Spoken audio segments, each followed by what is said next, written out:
recevras de la part du Seigneur une visitation divine.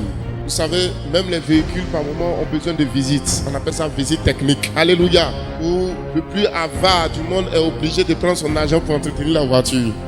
Si nous les humains, pour des biens qui sont périssables, nous renouvelons Dieu qui est le Créateur, qui est le Tout-Puissant, à un moment donné, il fixe un temps, une date, un jour, une heure, à laquelle il vient renouveler aussi sa créature. L'homme renouvelle ce qu'il a créé. Dieu aussi, il renouvelle ce qu'il a créé. Quand le spirituel est renouvelé, le social aussi va suivre. Notre Dieu est vivant. Notre Seigneur est puissant.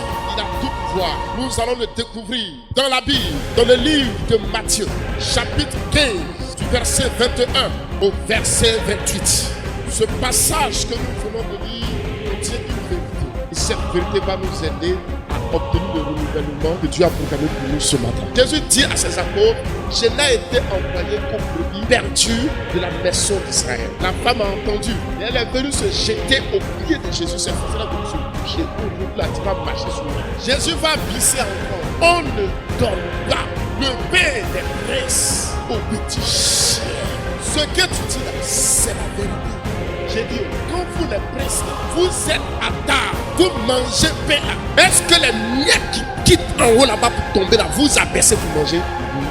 Je n'ai jamais vu une fois que va plus de soi comme tu fais. Et la Bible déclare, au même instant, sa fille fut guérie. Ce matin, le thème de mon observation, quand Dieu dit non, cette histoire est adaptée à la vie de beaucoup d'entre nous.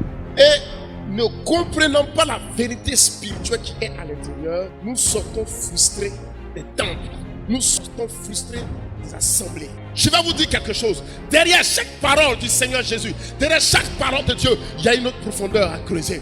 Il faut être audacieux. Il faut être prêt à briser les règles afin de pouvoir obtenir ces choses. C'est pourquoi un philosophe pouvait dire la loi, c'est très faible. Par moment, la loi peut t'empêcher, les règles peuvent t'empêcher de recevoir ce que Dieu a programmé pour toi. Ce n'est pas tout le temps qu'on suit les règles. Ce n'est pas tout le temps qu'on suit les principes. À un moment donné, il faut savoir ce que tu veux. Tu mesures la gravité de la situation et tu sauras qui est celui qui est bien placé pour te sortir de cette condition. Et non pas cette prise de conscience où tu as l'impression que tout le monde t'a abandonné, c'est terminé, c'est fini.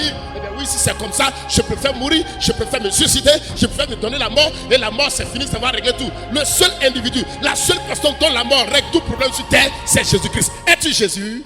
Quand cette femme va rentrer dans les périmètres du Seigneur Jésus-Christ, elle dit ça, je ne laisse pas. Elle est venue et elle s'est mise à crier à Jésus. Aie pitié de moi. Écoutez, la foi ne vient pas un seul jour. La foi vient petit à petit. La Bible dit la foi vient de ce qu'on entend. Ça se déplace. Vous comprenez? La foi se meut. Au départ, elle peut ne pas être là. Mais de par certaines pratiques, certains exercices, 1 pas, 2 pas, 3 pas, 4 pas, la foi évolue. Donc, le fait que cette femme ait commencé à crier à Jésus, c'est pas parce que ça la supplie. C'est pas parce qu'elle est venue là, un coup, boum. Non. Vous comprenez? Vous allez comprendre pourquoi est-ce que je dis que cela ne l'a pas supplie. Parce que quand des choses te surprennent, tu n'es pas convaincu que cela a été programmé pour toi. Et quand viennent certains obstacles, certaines oppositions, tu es le premier même à relâcher.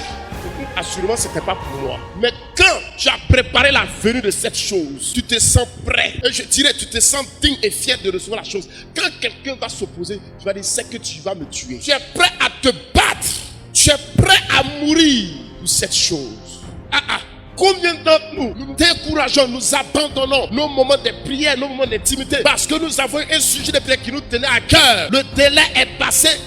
On ne prie plus. On murmure contre Dieu. On ronchonne. Dieu existe pour les autres, mais pas pour nous. Dieu exauce les autres, mais moi là, je sais que Dieu ne m'exauce pas. Est-ce que mon Dieu me voit même? Est-ce que mon Dieu m'entend? Nous là, on n'est pas bon. Donc ça là, on est pécheur. Bon, Du coup, notre position vis-à-vis de Dieu commence à être remise en cause. Peu importe l'état dans lequel tu te trouves, peu importe la situation dans laquelle tu te trouves, si Dieu te permet d'entendre ce message, c'est parce qu'à travers ce message, il veut te faire du bien. Quel que soit ce que le diable, les démons t'ont convaincu, tu es mauvais, tu es mauvaise, tu n'es pas bon, tu es ceci, tu es cela. J'ai compris. Mais je suis venu te dire, cette loi, cette conviction, on va aller au-delà de ça. Et tu vas découvrir une autre vérité qui va te rendre puissant. Vous pensez que si elle n'avait pas préparé cet instant, cette première parole de Jésus n'aurait pas suffi pour qu'elle se retrouve. Ma foi n'a rien à voir avec ma nationalité. Ma foi n'a rien à voir avec mes origines. Ma foi n'a rien à voir avec celui qui m'a mis au monde. Ma foi n'a rien à voir avec celui qui m'a éduqué. Ma foi n'a rien à voir avec mon ethnie. Ma foi n'a rien à voir avec là où j'habite. La foi n'a pas de couleur. La foi n'a pas de race. La foi n'a pas de langue. La foi n'a pas d'ethnie. Non, la foi est universelle. Frère, la foi que tu as en Dieu sera toujours éprouvée avant d'être reconnue en esprit comme foi. Ta foi sera tout le temps éprouvée. Que ce soit par certaines situations difficiles de la vie, que ce soit par tes proches, par tes relations, ta foi sera tout le temps éprouvée.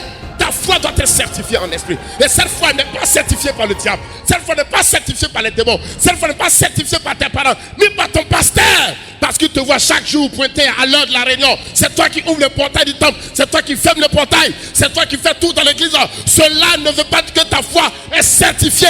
Je peux bien rendre témoignage de toi. Mais en esprit, qu'en est-il de ta foi? Dieu lui-même éprouvera ta foi par certaines circonstances, par certaines situations qu'il laissera venir volontairement dans ta vie. Ça ne veut pas dire qu'il n'est pas Dieu. Ça ne veut pas dire qu'il n'est pas avec toi. Ça ne veut pas dire qu'il ne veut pas te donner cette chose. Mais il veut certifier ta foi.